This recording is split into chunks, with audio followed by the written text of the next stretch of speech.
ശാസ്ത്രീയ സാമവേദ പഠനം ക്ലാസ് 96 ഉത്തരാർജിതത്തിലെ 6-ാമത്തെ അധ്യായത്തിലെ 3-ാമത്തെ ഖണ്ഡമാണ് നോക്കുന്നത്. ഇതിൽ 332 ആദ്യം എന്താണ് പറയുന്നതെന്ന് നോക്കാം. ഇവിടെ അഗ്നിദേവനാണ്, ദേവത അഗ്നിയാണ്. അഗ്നിയോട് പറയുകയാണ്, അങ്ങ് ചിന്തിക്കുമ്പോൾ തന്നെ വനങ്ങളെല്ലാം ഭസ്മമാക്കപ്പെടുന്നു. വനങ്ങളെ മുഴുവൻ ദഹിപ്പിക്കണമെന്ന് അതിന് തോന്നിക്കഴിഞ്ഞാൽ അപ്പം തന്നെ അത് ദഹിപ്പിക്കും.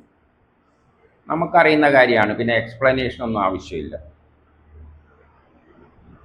ആ സമയം അങ്ങയുടെ മുഖത്ത് സ്ഥാവര ജംഗമ വസ്തുക്കളെല്ലാം അങ്ങിൽ ലയിക്കും. എല്ലാം തടിയും സ്ഥാവര ജംഗമ വസ്തുക്കളെല്ലാം അങ്ങിൽ ലയിച്ചു പോകും. എന്തിനാ? പ്രളയ സമയത്ത് ഭൂമി പോലും കത്തിയില്ലാതായി പോകും. കിരണരൂപമായ വിഭൂതികൾ, അപ്പോൾ കിരണരൂപത്തിൽ വിഭൂതികൾ ഇങ്ങനെ അഗ്നി ജ്വലിക്കുമ്പോൾ അതിൻ്റെ കിരണങ്ങൾ, വിഭൂതികൾ, പുകയെല്ലായിട്ട് അങ്ങനെ പോകുമല്ലോ. മിന്നലുകളെ പോലെ പ്രകാശിക്കുമെന്നാണ് പറയുന്നത്. ആകാശത്ത് മിന്നലിന് സമാനമായിട്ട് അതിനെ കമ്പയർ ചെയ്യുകയാണ്. ഇനി 333 പറയുകയാണ് അഗ്നിദേവനോട് തന്നെ, അങ്ങ് വായു വരുമ്പോഴാണ് ഏറ്റവും കോപിക്കുന്നത് എന്ന്.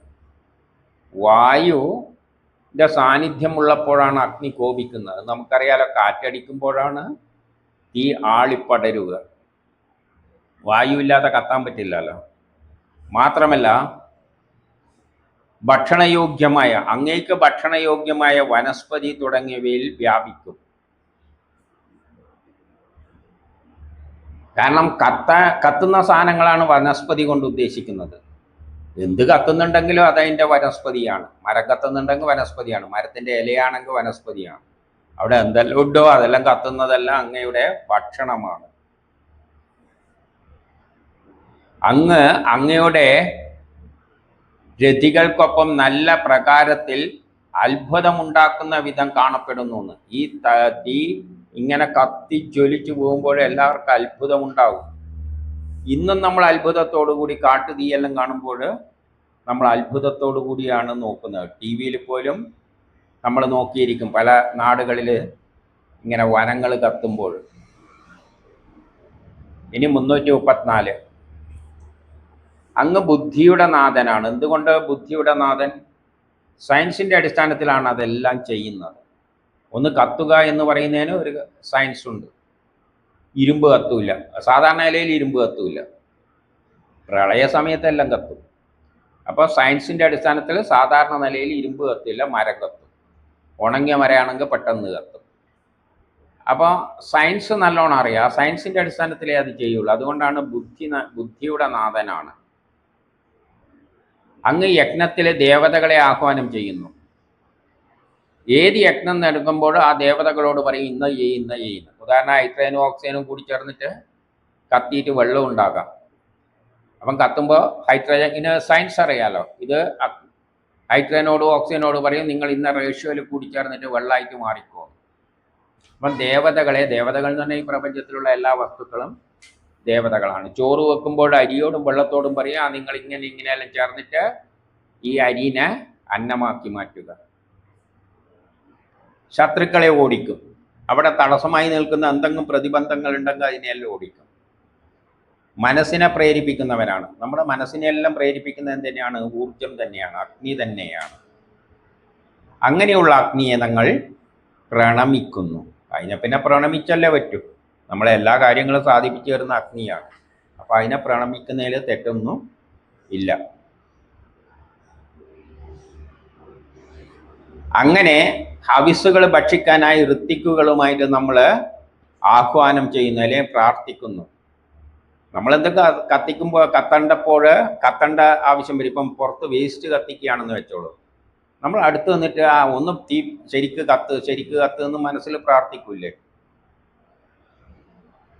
കാരണം കുറേ വേസ്റ്റ് ഉണ്ട്. വേസ്റ്റ് എത്ര നല്ല ഉണങ്ങിയതാണെങ്കിലും ശരിയായ നിലയിൽ തീ കൊടുത്തിട്ടില്ലെങ്കിൽ ആളിക്കത്തൂല. തീ പിടിക്കാനെല്ലാം കുറച്ച് പാടാണ്. അപ്പം നമ്മൾ ഒരു പേപ്പർ എടുത്ത് കത്തിച്ചാലും ചിലപ്പം പേപ്പർ അങ്ങ് വിട്ടുപോകും, സാധനം കത്തൂല. അപ്പോൾ ഏതെങ്കിലും ഒരു മൂലക്ക് ചിലപ്പോൾ കുറച്ച് പിടിച്ചിട്ടുണ്ട്, അപ്പം നമ്മൾ നോക്കിക്കൊണ്ട് ഒന്ന് കത്ത് കത്ത് എന്ന്, അത് തന്നെയാണ് പ്രാർത്ഥന. ഹവിസ്സുകൾ അർപ്പിച്ചുകൊണ്ട് ഭക്ഷിക്കുന്നതിന് വേണ്ടി നിന്നോട് പ്രാർത്ഥിക്കുന്നു, നീ ഇതെല്ലാം തിന്നു തീർക്കുന്നത് നമ്മൾ പ്രാർത്ഥിക്കുകയാണ്. നിന്നെ മാറ്റിയിട്ട് വേറൊരു ദേവനെ നമ്മൾ പ്രാർത്ഥിക്കുന്നില്ല. നമ്മൾ ഏത് കർമ്മം ചെയ്യുന്നുണ്ടെങ്കിലും അഗ്നിയെ, ഊർജത്തെയാണ് ആവശ്യപ്പെടുന്നത്, അല്ല വേറെ ദേവന്റെ ആവശ്യമൊന്നും നമുക്കില്ല. നമ്മൾ ഒരു ദേവനോടും മറ്റുള്ള ഒരു ദേവനോടും പ്രാർത്ഥിക്കുന്നില്ല എന്ന് പറയുകയാണ്. അങ്ങനെയാണോ നമ്മൾ രാവിലെ തൊട്ട് വൈകുന്നേരം വരെ എല്ലാ ദേവന്മാരെയും എല്ലാ അമ്പലത്തിലും പറ്റുമെങ്കിൽ എല്ലാ അമ്പലത്തിലും പറ്റുന്ന എല്ലാം കയറി ഇറങ്ങും പ്രാർത്ഥന ഓരോന്നിന്. ഇവിടെ പറയുന്ന നമ്മൾ അഗ്നിയോടെ പ്രാർത്ഥിക്കുന്നുള്ളൂ. അതായത് നമ്മൾ കർമ്മം ചെയ്യണം, നമുക്കെന്തോ പ്രശ്നം ഉണ്ടെങ്കിൽ ജോലി ചെയ്യണം, അധ്വാനിക്കണം, ബുദ്ധിപരമായിട്ടോ ശരീരം കൊണ്ടോ അധ്വാനിക്കണം. അധ്വാനിക്കുമ്പോൾ അഗ്നി നമ്മളെന്ത് ചെയ്യും? സഹായിക്കും, ഊർജം നമ്മളെ സഹായിക്കും.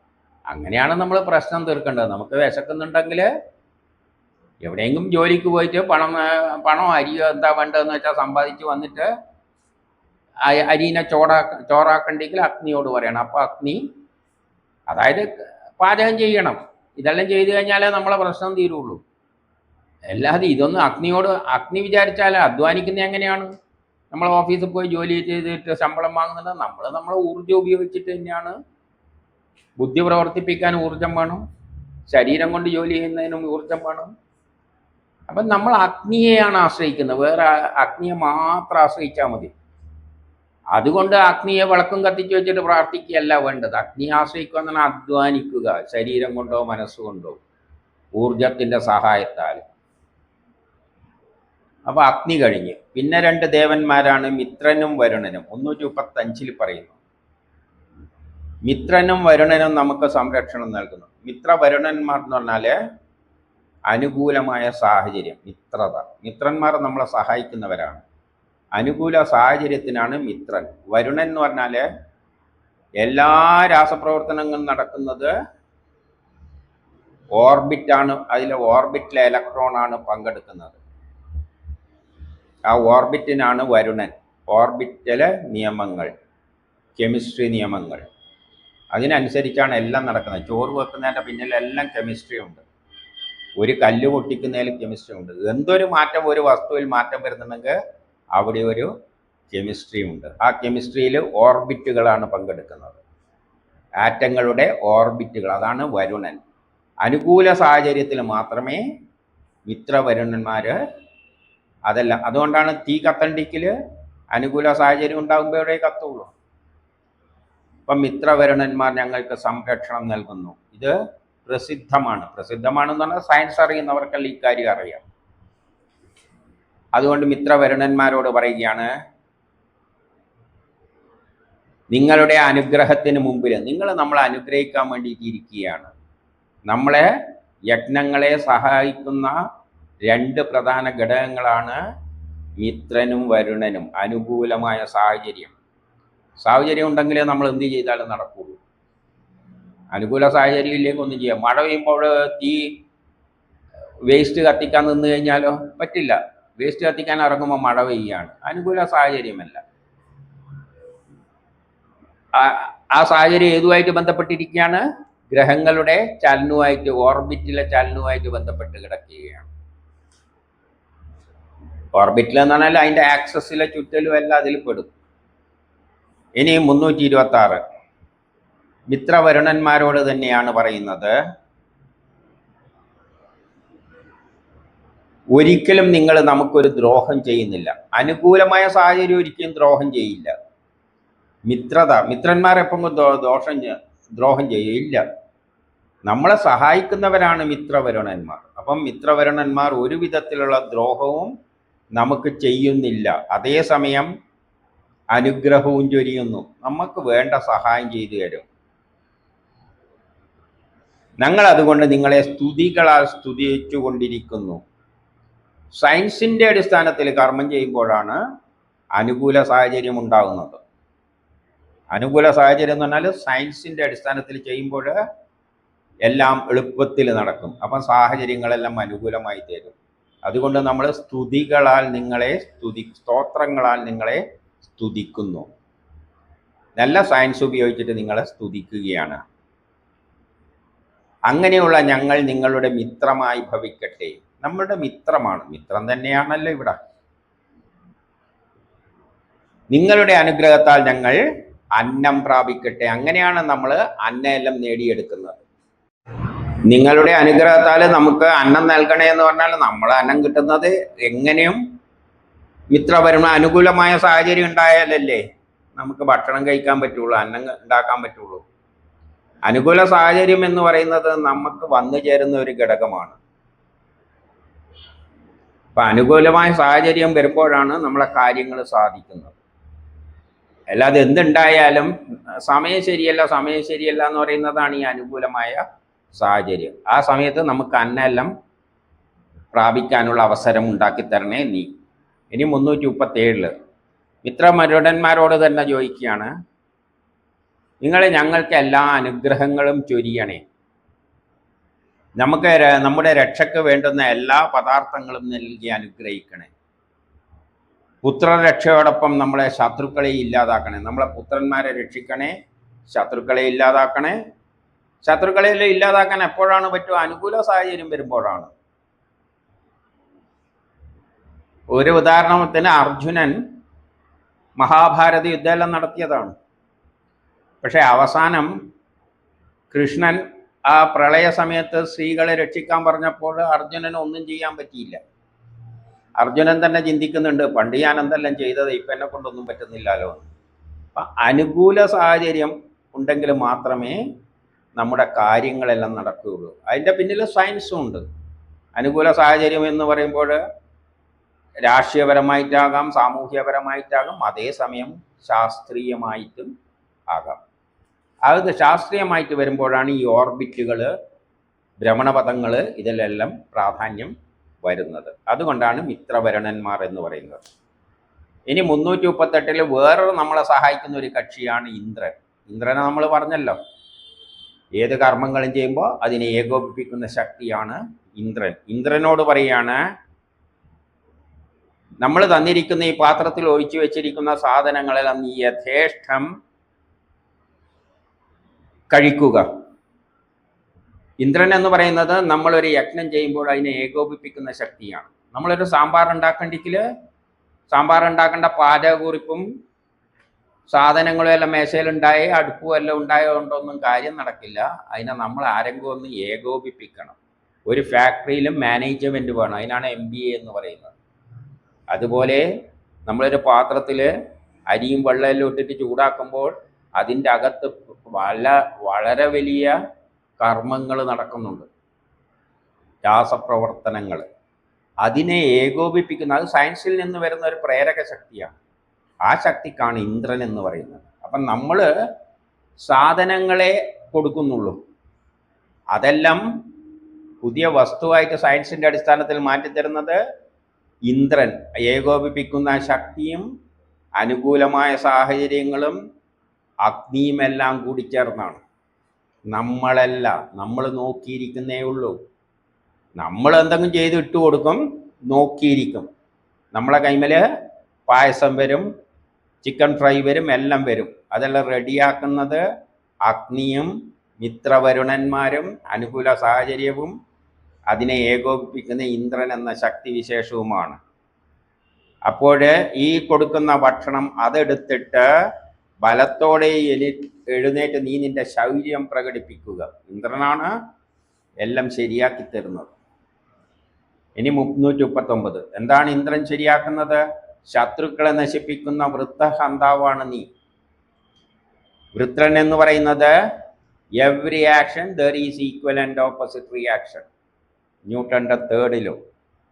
ഏതൊരു കർമ്മത്തിനും ഒരു പ്രതിപ്രവർത്തനമുണ്ട്. നമ്മൾ എന്തെങ്കിലും ഒന്നിനെ ഇറങ്ങുമ്പോൾ ദർ ഈസ് എ റിയാക്ഷൻ, അതിനെ എതിർക്കുന്ന ഒരു ശക്തിയുണ്ട്.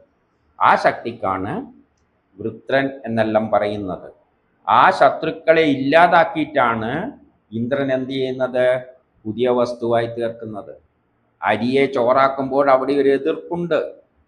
ആ എതിർപ്പിനെയാണ് അഗ്നിയുടെ എല്ലാം സഹായത്താൽ ഇന്ദ്രൻ മറികടന്നിട്ട് അതിനെ പദം വരുത്തി തരുന്നത്. അങ്ങനെ അങ്ങയുടെ മുമ്പിൽ പൃഥ്വിയും ആകാശവും എല്ലാ ലോകങ്ങളും പ്രസന്നമാകട്ടെ. ഈ ലോകത്തെ എല്ലാം പ്രസന്നമാക്കുന്ന യജ്ഞങ്ങൾ നടക്കുന്നത് ഇന്ദ്രന്റെ സഹായത്താലാണ്. അതുകൊണ്ട് ഇന്ദ്രനാണ് ഈ ലോകങ്ങളെ മുഴുവൻ പ്രസന്നനാക്കുന്നത്. അപ്പോൾ അങ്ങ് എന്ത് ചെയ്യുന്നു? അങ്ങയുടെ ശത്രുക്കളെയെല്ലാം ഇല്ലാതാക്കുന്നു. അങ്ങ് എന്തെങ്കിലും കർമ്മം ചെയ്യാൻ നോക്കുമ്പോൾ തടസ്സമുണ്ടെങ്കിൽ അതിനെല്ലാം ഇന്ദ്രൻ വെട്ടിമാറ്റും. ആ ശക്തി അങ്ങയിൽ കേന്ദ്രീകരിക്കുന്നു. ഇനി 340 9 സ്ഥാനങ്ങളിൽ വ്യാപിച്ചുകൊണ്ട് യജ്ഞങ്ങളെ അഭിവൃദ്ധിപ്പെടുത്തുന്ന സ്തുതിയെ ഞാൻ ന്യൂനതയില്ലാതെ സ്തുതിയെ പ്രണമിക്കുന്നു. സ്തുതികൾ ശാസ്ത്രങ്ങളെ പറ്റിയാണ് ഇവിടെ പറയുന്നത്. ഒരു യജ്ഞത്തെ 9 സ്ഥാനങ്ങളിൽ വ്യാപിച്ചുകൊണ്ട്. എന്താണ് 9 സ്ഥാനങ്ങൾ വ്യാപിക്കുന്നുണ്ട്? ഈ 9ന് വലിയ പ്രാധാന്യമുണ്ട്.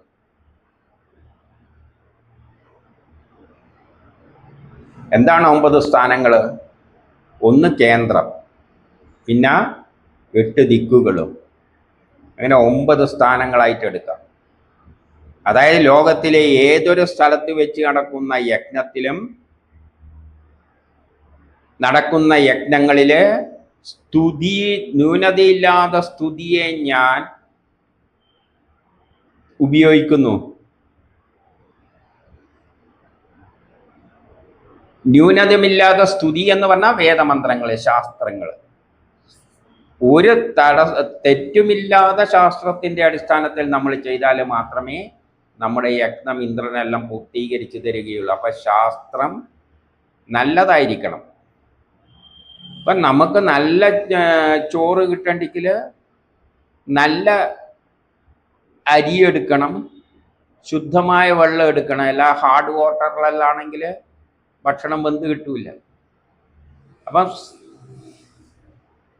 ന്യൂനതയില്ലാത്ത സ്തുതി, ശാസ്ത്രം, ശരിയായ തെറ്റൊന്നുമില്ലാതെ ശരിയായ ശാസ്ത്രത്തിന്റെ അടിസ്ഥാനത്തിൽ നമ്മൾ യജ്ഞങ്ങൾ ചെയ്യുന്നത് കൊണ്ട് ആ ശാസ്ത്രത്തെ നമ്മൾ സ്തുതിക്കുന്നു. കാരണം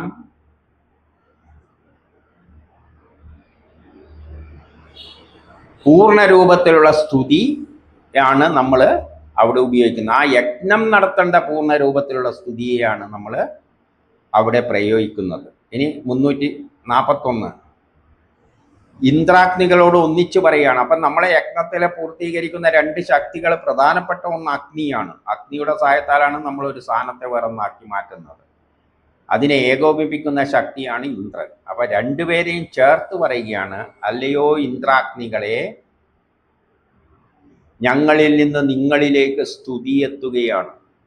നമ്മൾ സയൻസിന്റെ അടിസ്ഥാനത്തിലാണ് യജ്ഞം ചെയ്യുന്നത്. നിങ്ങളാണ് യജ്ഞം പൂർത്തീകരിക്കുന്നത്. അഗ്നിയും ഊർജവും ഇന്ദ്രനും കൂടിയിട്ട് നമ്മൾ അതിനനുസരിച്ചുള്ള ശാസ്ത്രം നിങ്ങളെ മുമ്പിൽ ഇട്ടു തരുന്നു. അപ്പോൾ നിങ്ങൾ എന്ത് ചെയ്യും? ഞങ്ങൾക്ക് അനുഗ്രഹം ചൊരിയും. നമ്മൾ ആഗ്രഹിക്കുന്ന തരത്തിൽ കാര്യങ്ങൾ സാധിപ്പിച്ചു. എങ്ങനാ? നമ്മൾ നൽകുന്ന സോമം പാനം ചെയ്തുകൊണ്ട്. അപ്പം നമ്മൾ നൽകുന്ന സോമം നമ്മൾ തരുന്ന വസ്തു നീ സ്വീകരിച്ചിട്ട് നമ്മളെ അനുഗ്രഹിക്കും. ഉദാഹരണമായിട്ട് ചോറ് വെക്കണ്ടിക്കിൽ സയൻസിന്റെ അടിസ്ഥാനത്തിൽ, സ്തുതിയുടെ അടിസ്ഥാനത്തിൽ നമ്മൾ അഗ്നിയോട് പറയുന്നു, ഇന്ദ്രനോടും, ഇതാ അഗ്നിയെ, ഞാനിതാ അരിയും വെള്ളവും പാത്രത്തിലിട്ട് വേണ്ട ചൂട് തരുന്നു. അപ്പം ഇന്ദ്രനും അഗ്നിയും കൂടിയിട്ട് ആ അരിയും വെള്ളം അങ്ങ് അവർ തിന്നും, നമുക്ക് പാനം ചെയ്യും, നമുക്ക് ചോറ് തരും, നല്ല ചോറ് തരും. നേരെ മറിച്ച് പെട്രോളിൻ്റെ അകത്ത് അരി ഇട്ടിട്ട് ഇതാ പിടിച്ചോ ഇന്ദ്ര ചോറാക്കിത്താന്ന് പറഞ്ഞു കഴിഞ്ഞാൽ നമ്മളവിടെ കിടന്ന് വെന്തു പോവുകയേ ഉള്ളൂ. ഇനി 342 എല്ലാറ്റിനെയും പ്രേരിപ്പിക്കുന്ന ഇന്ദ്രനോടും അഗ്നിയോടും, ആഗ്രഹം സാധിപ്പിച്ചു തരുന്ന ഇന്ദ്രനോടും അഗ്നിയോടും എല്ലാറ്റിനെയും പ്രേരിപ്പിക്കും. നമ്മളെ പ്രേരിപ്പിക്കുന്നതും ഊർജം തന്നെയാണ്. ഞങ്ങൾ അങ്ങനെയുള്ള അഗ്നിക്ക് ആഗ്രഹങ്ങൾ സാധിപ്പിക്കുവാൻ വേണ്ടിയിട്ടാണ് ഹവിസ് അർപ്പിക്കുന്നത്. അപ്പോൾ നീ കുതിരപ്പുറത്ത് എത്തിച്ചേരും. കുതിരകളുമായിട്ട് എത്തിച്ചേരുക എന്ന് പറഞ്ഞാൽ അതിൻ്റെ ശക്തി. കുതിര എന്ന് പറഞ്ഞാൽ ഹോഴ്സ് പവർ, ശക്തി. അപ്പോഴത് അതിൻ്റെ ശക്തിയായിട്ട് കുതിരപ്പുറത്ത് എത്തിച്ചേരും. എന്തിന്? നമ്മുടെ യജ്ഞത്തെ പൂർത്തീകരിക്കാൻ. ഇനി 343 ഇന്ദ്രാഗ്നികളോട് തന്നെ പറയുകയാണ്, നമ്മളെ യജ്ഞത്തിന് പ്രേരിപ്പിക്കുന്നതും നിങ്ങൾ തന്നെയാണ്. നമ്മളെ കൊണ്ട് യജ്ഞം ചെയ്യാൻ പ്രേരിപ്പിക്കുന്നതും ഇന്ദ്രനും എല്ലാമാണ്. നമ്മളെ ഉള്ളിലിരുന്നു കൊണ്ട് നമ്മളെ പ്രേരിപ്പിക്കുന്നുണ്ട് ശക്തി, അതും ഇന്ദ്രനും അഗ്നിയെല്ലാം തന്നെയാണ്. പ്രേരിപ്പിച്ചുകൊണ്ടിരിക്കുന്ന നിങ്ങൾ, നമ്മളെയും പ്രേരിപ്പിക്കുന്ന, ഉള്ളിൽ കിടന്ന് പ്രേരിപ്പിക്കുന്ന, ചോറ് വെക്കാനെല്ലാം പ്രേരിപ്പിക്കുന്നത് ഇന്ദ്രൻ തന്നെയാണ്. നിങ്ങൾ എന്ത് വേണം? ഞങ്ങളുടെ അടുത്തേക്ക് സോമം തയ്യാറാക്കി വെച്ചിരിക്കുന്ന, നമ്മൾ സോമം തയ്യാറാക്കി ഇതാ പാത്രത്തിൽ അരിയും വെള്ളമെല്ലാം ഇട്ട് വെച്ചിട്ടുണ്ട്. അതിൻ്റെ അടുത്തേക്ക് നിങ്ങൾ ഒരുമിച്ച് വന്നു ചേർന്നാലും. ആരാണ് ഒരുമിച്ച് വന്നു ചേരേണ്ടത്? ഇന്ദ്രനും അഗ്നിയും.